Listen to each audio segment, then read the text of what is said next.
અને બારોબાર જમીનો લેવામાં આવે છે, ત્યારે આજે આખા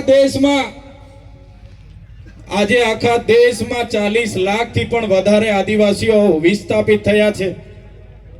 આજે એમના માટે દાહોદ આટલો મોટો જિલ્લો હોય, દેશના વિકાસમાં દાહોદે આટલું મોટું યોગદાન આપ્યું છે, છતાં હમણાં દિવાળી પતી જશે એટલે મારા દાહોદના ભાઈઓ અને બહેનો માથા પર પોટલા અને હાથમાં છોકરા લઈને મજૂરીએ જતા જોઈએ છે। અમે ગાંધીનગરમાં મળે છે, સુરતમાં મળે છે, ભરૂચમાં મળે છે, અમને અંકલેશ્વરમાં મળે છે, વડોદરામાં મળે છે।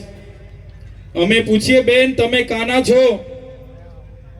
તો કે ભાઈ અમે તો દાહોદથી છે। નાના નાના છોકરાઓને ત્યાં મજૂરી માટે મજબૂરી, આ પેટનો ખાડો પૂરવાની મજબૂરી એમને ત્યાં લઈ જાય છે। ત્યારે આ ગુજરાત સરકારને કહીએ છે, આજે તમારો આઝાદીનો 78મો વર્ષ ચાલે છે, તમે અમૃત મહોત્સવ પાછળ અબજો રૂપિયાનો ખર્ચો કરો છો। હમણાં વિકાસ સપ્તાહના નામે તમે આ વિસ્તારોમાં રથ ફેરવતા હતા, એમાં કરોડો રૂપિયાના ખર્ચાઓ કર્યા છે। મનરેગા યોજનામાં દરેક બિનકુશળ શ્રમિકને 100 દિવસ રોજગારી આપવાની વાત હતી। આજે અમારા આદિવાસી વિસ્તારોમાં રોજગારી ન હોવાથી અમારી બેન દીકરીઓ જ્યારે શહેરોમાં જાય છે ત્યાં અમારી બેન દીકરીઓનું શોષણ થાય છે, અન્યાય થાય છે, બળાત્કારો થાય છે।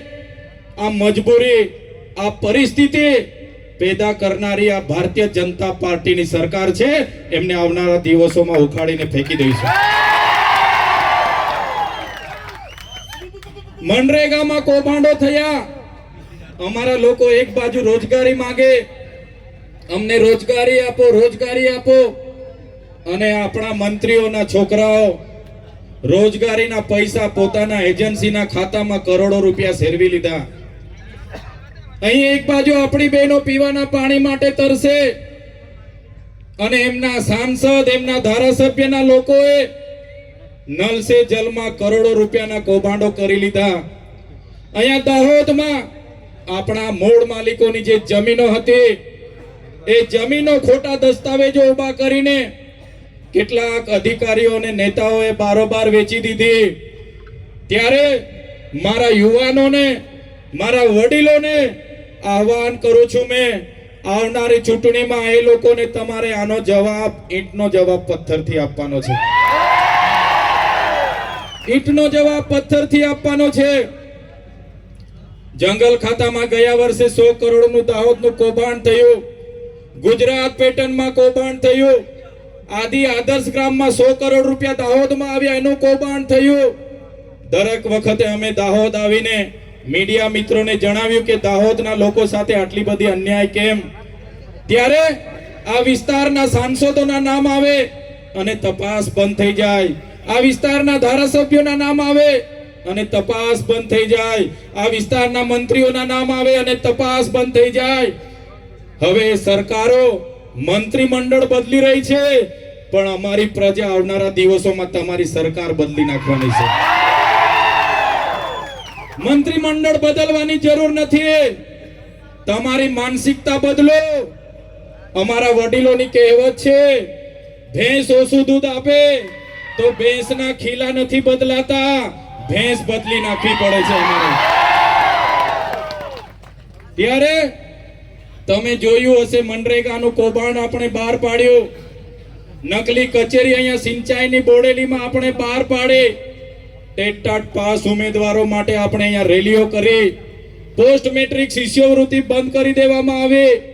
આપણા બાળકો ઉચ્ચ અભ્યાસ માટે વર્ષોથી પોસ્ટ મેટ્રિક શિષ્યવૃત્તિ મળતી હતી, જેના આધારે આપણા યુવાન અને યુવતીઓ મેડિકલમાં જતા, જીએનએમમાં જતા, ફાર્મસીમાં જતા, બીએસસીમાં જતા, ડિપ્લોમા કરતા, ડિગ્રી કરતા। અને આ સરકારે 28/10/2024 ના રોજે શિષ્યવૃત્તિ બંધ કરી 5000 વિદ્યાર્થીઓને લઈને અમે વિધાનસભાનો ઘેરાવો કર્યો। ત્યારે આ વિસ્તારનો એક પણ ધારાસભ્ય આપણા બાળકો માટે એક શબ્દ બોલવા તૈયાર નહોતો। અને વિધાનસભાના ઘેરાવા પછી બિરસા મુંડા ભવનનો ઘેરાવો કર્યો, વિધાનસભામાં સરકાર સામે મારે લડાઈ થઈ, ગૃહમાં મને એક દિવસ માટે સસ્પેન્ડ કરવો પડ્યો, એમણે મને સસ્પેન્ડ કર્યો, પણ અમે વિદ્યાર્થીનો મોરચો લઈને જે પ્રકારે વિધાનસભામાં પહોંચ્યા, આ સરકારને નમતું જોખવું પડ્યું અને શિષ્યવૃત્તિ ફરી ચાલુ કરવી પડી. જ્યારે ટેટ ટાટ પાસ ઉમેદવારોની ભરતીનો મામલો હતો ત્યારે પણ આ વિસ્તારોમાં રેલી કરી. જ્યારે જૂની પ્રાથમિક શાળાઓ, સરકારી શાળાઓ બંધ કરવાનો પરિપત્ર મળ્યો ત્યારે પણ આ વિસ્તારોમાં રેલી કરી હતી. આજે શાળાઓમાં શિક્ષકો નથી, આજે આંગણવાડીના ઓરડા નથી, આજે સસ્તા અનાજની દુકાનોમાં કૌભાંડો થાય છે, આજે બહારના કોન્ટ્રાક્ટો બધા કામો લઈ જાય છે, એનજીઓ અહીંથી ગ્રાન્ટ લઈ જાય છે. આજે સૌથી વધારે કુપોષણથી પીડાતા બાળકોની સંખ્યા આપણા દાહોદમાં છે. ત્યારે અનેકવાર સરકારને અહીંનું વાસ્તવિક ચિત્ર બતાવીએ છીએ કે અમારા આદિવાસી સમાજને હજુ વિકાસ નથી થયો. એમના પ્રભારી મંત્રી, એમના સાંસદો, એમના ધારાસભ્યો એમના માણસોને સાથે રાખીને કરોડો રૂપિયાના કૌભાંડો કરે છે. ત્યારે તમે જોયું હશે કે આ ચૈતર વસાવા અવારનવાર અમારા સરકાર સામે બોલે છે, અમને ચેલેન્જ કરે છે.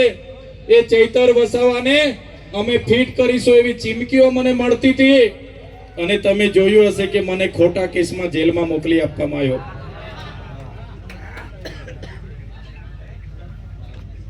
એક ધારાસભ્ય તરીકે મને જ્યારે એટીવીટી મીટિંગમાં બોલાવવામાં આવ્યો, મેં મીટિંગમાં પહોંચ્યો, મને ખબર નહોતી કે આ લોકો આયોજન બંધ મારી સાથે ઝઘડો કરવાના છે. પ્રાંત અધિકારી, બે મામલતદાર સાહેબો, બે ટીડીઓ અને અમે બેઠા. તાલુકાના પ્રમુખોએ બજારમાંથી કોન્ટ્રાક્ટરોને સભ્ય બનાવ્યા. મેં કીધું આ વિસ્તાર આદિવાસી સમાજનો 97% વસ્તી હોય, આ ગ્રાન્ટ અમે બહારના કોન્ટ્રાક્ટરોને આપીશું નહીં.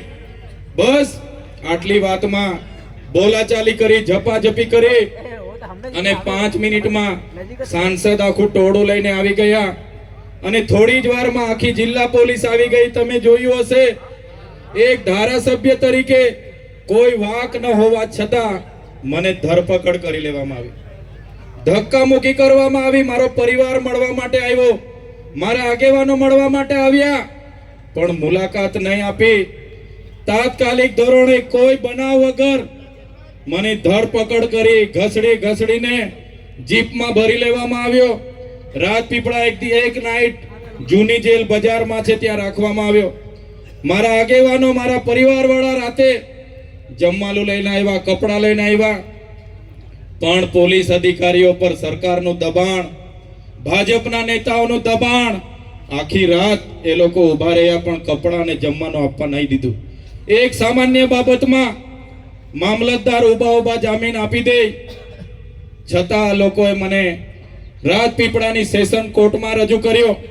307 જેવી ગંભીર કલમ મારા પર લગાડી દીધી અને જ્યારે કોર્ટમાં મારા વકીલો આવવાનું થયું, મને રજૂ કર્યો ત્યારે મારા વકીલોને અંદર નહીં આવવા દીધા. પોલીસ પર ભાજપના નેતાઓનું દબાણ, સરકારનું દબાણ, એમના ગૃહમંત્રીનું દબાણ અને મારા જામીન રદ થયા. મને રાજપીપળા જેલમાં રાખવું પડે એની જગ્યાએ વડોદરાની સેન્ટ્રલ જેલમાં મને નાખી દેવામાં આવ્યો. 1600 થી 1700 પાકી કેદના કેદીઓ, કોઈને 20 વર્ષની સજા હોય, કોઈને 30 વર્ષની હોય, કોઈને 15 વર્ષની હોય, કોઈને આજીવનની હોય, કોઈ ફાંસીમાં આવી હોય, કોઈ આતંકવાદી હોય, એવા કેદી બંધો સાથે મને નાખી દેવામાં આવ્યો. અને અંદર પણ એટલી કડક સૂચના સરકાર દ્વારા જેલર અને તેના પોલીસ અધિકારીઓને આપવામાં આવી કે આને એવી કડક સજા આપો, એવી જેલમાં રાખો કે આ બહાર આવીને ક્યારે આદિવાસી સમાજનો અવાજ નહીં બનવો જોઈએ, આ બહાર આવીને ક્યારે સરકાર સામે નહીં બોલવો જોઈએ. અને તમે જોયું હશે, સેન્ટ્રલ જેલમાં મને એક અંધારી કોટડીમાં એકલો રાખવામાં આવ્યો. એકલો એક કોટડીમાં આજુબાજુમાં 40-45 માનસિક થયેલા, ગાંડા થયેલા લોકો રહે. સવારે એકવાર ખોલે, સાંજે એકવાર ખોલે, જેલનું જમવાનું, જેલનું સાદડી પર ઊંઘવાનું, બહારનું કોઈ મુલાકાત નહીં, વકીલને મુલાકાત નહીં, પરિવારને મુલાકાત નહીં. અને જે પ્રકારે નરેશભાઈએ કીધું એ જૂની જેલ સયાજીરાવ ગાયકવાડે બનાવેલી જેલ છે. અંગ્રેજો વખત પણ એ જેલનો ઉપયોગ થતો હતો. આજે પણ એ જેલ એવી જગ્યાએ મને રાખવામાં આવ્યો કે ત્યાં જે બ્લેક કોબરા કે કોબરા આપણે ત્યાં ફેણિયા નાક કે એ સાપ નીકળે. મેં કીધું જેલ બદલી મેં માંગી કોર્ટ પર. મારા વકીલે જેલ બદલીની માંગ કરી કે એમના જાનનું જોખમ છે, ત્યાં સાપ નીકળે છે અને ઝેરી સાપ ડંખ મારે, સારવાર ના મળે તો માણસ પોણો કલાકમાં મરી જાય. એવી પરિસ્થિતિમાં પણ જેલ પ્રશાસન દ્વારા નહીં કોટડીની બદલી કરવામાં આવી કે નહીં જેલની બદલી કરવામાં આવી. અને એવી પરિસ્થિતિમાં એક અઠવાડિયું, એક મહિનો કરતા 80 દિવસ મારે વિતાવવા પડ્યા. સાથીઓ, હું જેલથી ડરતો નથી, પણ જ્યારે કોઈ વાક વગર, ગુના વગર આપણને જેલ જ્યારે સરકાર કરાવતી હોય ત્યારે આપણને દુઃખ થાય છે. આવી પરિસ્થિતિમાં 80 દિવસ બાદ મને એક સિપાહી આવે, એમણે કીધું, ચૈતરભાઈ તમારો ઓર્ડર આવી ગયો છે, તૈયાર થઈ જાઓ, તમને તમારો પરિવાર લેવા આવ્યો છે.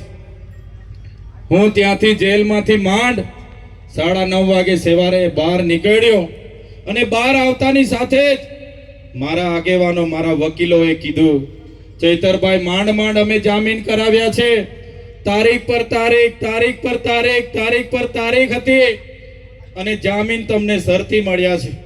ત્યારે નામદાર હાઈકોર્ટમાં સરકાર દ્વારા, એમના પોલીસ અધિકારીઓ દ્વારા ખોટા એફિડેવિટો રજૂ કરવામાં આવ્યા અને કહેવામાં આવ્યું આ માથા ભારે માણસ છે, એને આદિવાસી વિસ્તારમાં રહેવા નહીં દેવાય.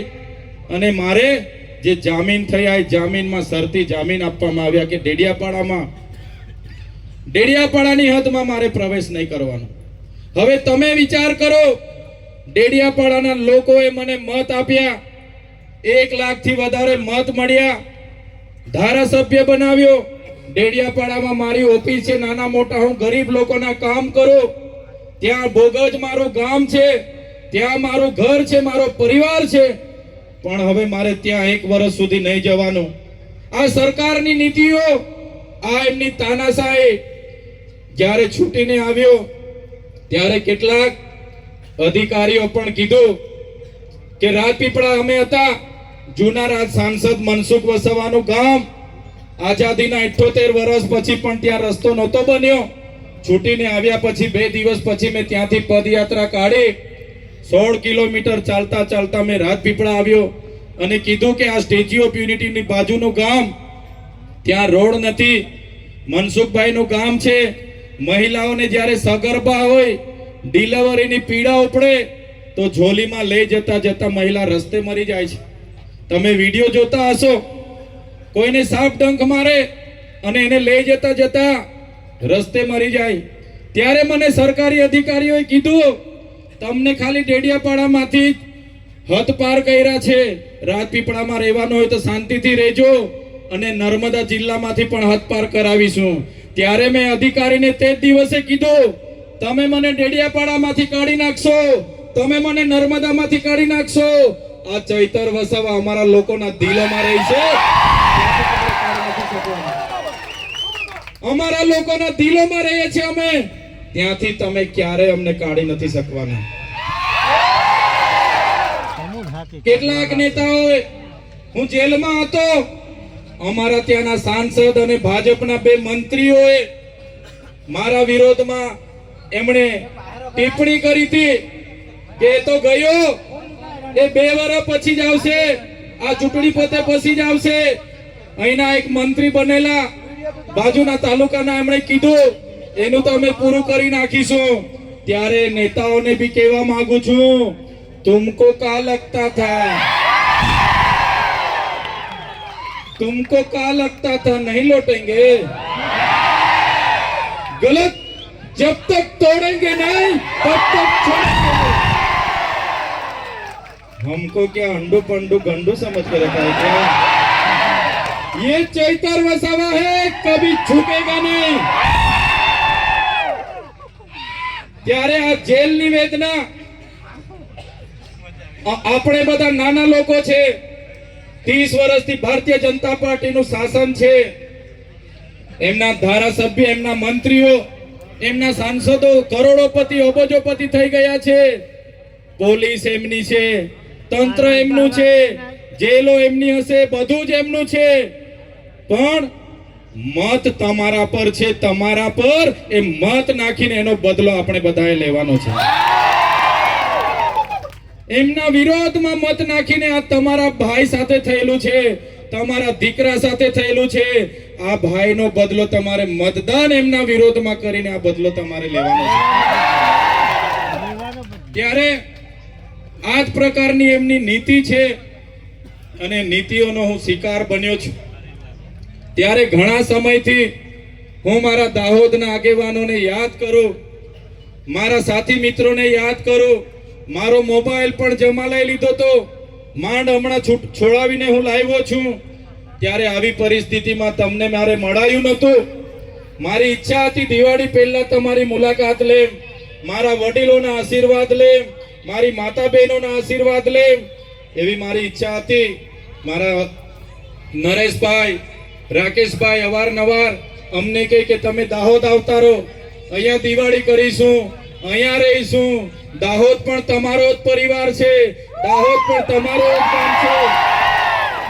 ત્યારે મેં નરેશભાઈ ને રાકેશભાઈ ને કહેતો તો હું ચોક્કસ આવીશ. અમારા પરિવાર પાસે ભલે મને નથી જવા દેતા. મેં પણ એમને કીધું કે દાહોદમાં ગમે તે ગામમાં હું જતો રેમ, સાંજનો જતો રેમ તો સાંજના રોટલા મળી જશે, સવારે જતો રેમ તો સવારના રોટલા મળી જશે. દાહોદ મારો પરિવાર છે, મને ક્યારે ભૂખો નહીં રાખે. ત્યારે આ જેલવાસ દરમિયાન એ લોકોનો ઈરાદો હતો કે આને ચૂંટણી પછી જ કાઢીશું. પણ તમે બધા મારી ચિંતા કરતા હશો, મારા માટે પ્રાર્થના કરતા હશો અને કહેતા હશો કે ભાઈ છૂટી જવો જોઈએ, આપણો દીકરો છૂટી જવો જોઈએ. અને તમારી બધાની એ ચિંતા, એ પ્રાર્થના, એ દુઆ, એ પ્રેમ, એ લાગણી થી જ્યારે મેં 80 દિવસ જેલમાંથી છૂટીને આવ્યો ત્યારે હું તમારો બધાનો આભાર માનવા માટે આવ્યો છું. બધાનો ખૂબ ખૂબ આભાર માનું છું. જ્યારે હું ત્યાંથી નીકળ્યો ત્યારે ઘણા લોકો રસ્તા પર ફૂલહાર ને આરતી લઈને મને મળવા માટે આવ્યા. ઘણા લોકો 2-2 કલાક સુધી પોતાની ફૂલહાર લઈને હાઈવે પર 9:30 વાગે વડોદરા જેલમાંથી મને કાઢવામાં આવ્યો. ત્યાંથી મળતો આવ્યો, રાજપીપળા 4 વાગે પહોંચ્યો. ગામડાના લોકો રોડ પર આવે અને બધા ફૂલહાર કરે, આરતી કરે, રડે, ચિંતા કરે.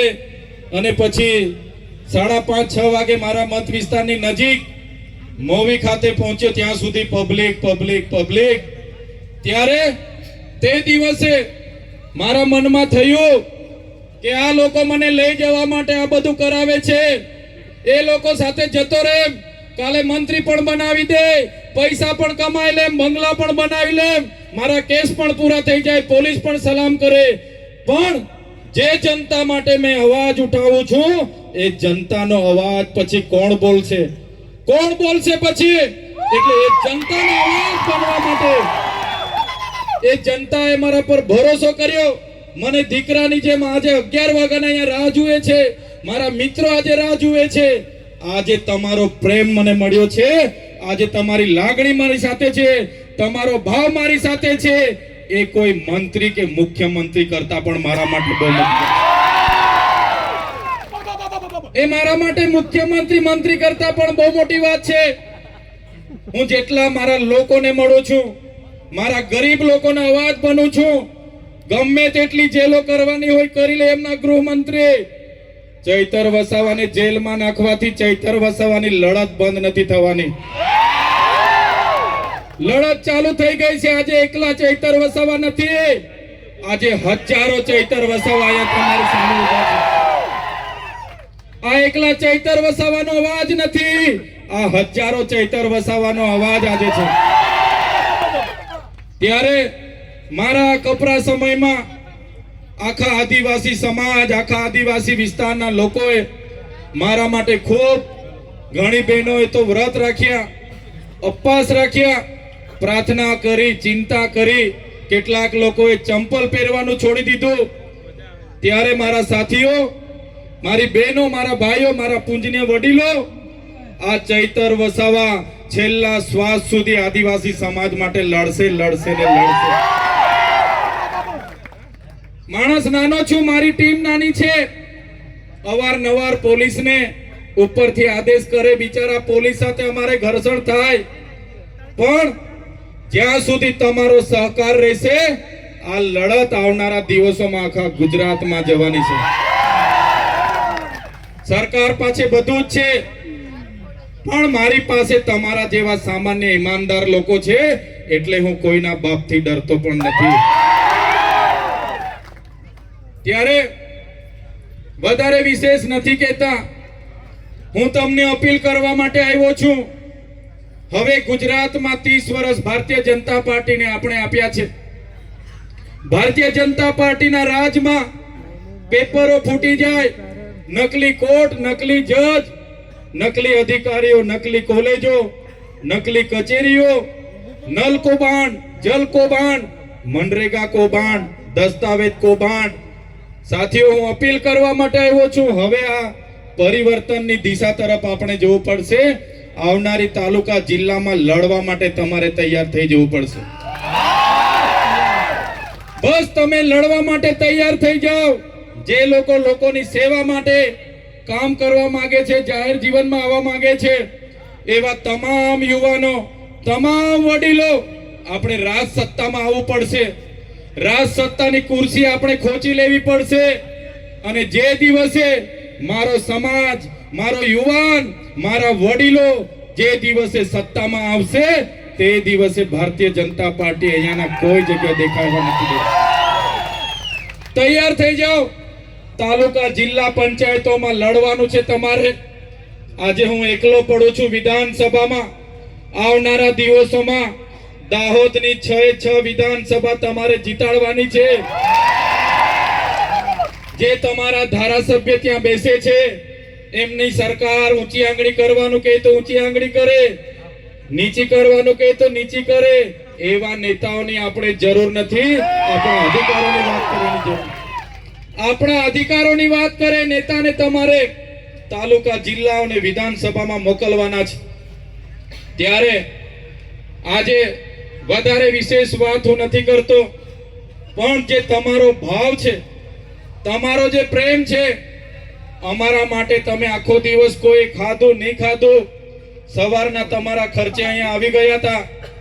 તમામ વડીલોનો, તમામ માતા બહેનોનો, મારા યુવાન મિત્રોનો, સાથે સાથે અહીંયા ઉપસ્થિત મીડિયા મિત્રો, પોલીસ અધિકારી મિત્રો અને તમામ વ્યવસ્થા કરનારા તમામ લોકોનો આજના પ્રસંગે અહીં અમને આમંત્રિત કરી, અમારું સ્વાગત કર્યું, સન્માન કર્યું, અમને માન આપ્યું, અમને શાંતિથી સાંભળ્યા છે, એ બદલ તમામ લોકોનો હું ખૂબ ખૂબ આભાર માનીને વિનમું છું.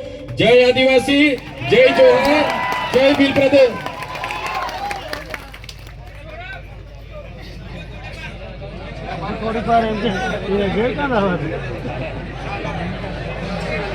ખૂબ ખૂબ આભાર ચૈતરભાઈનો.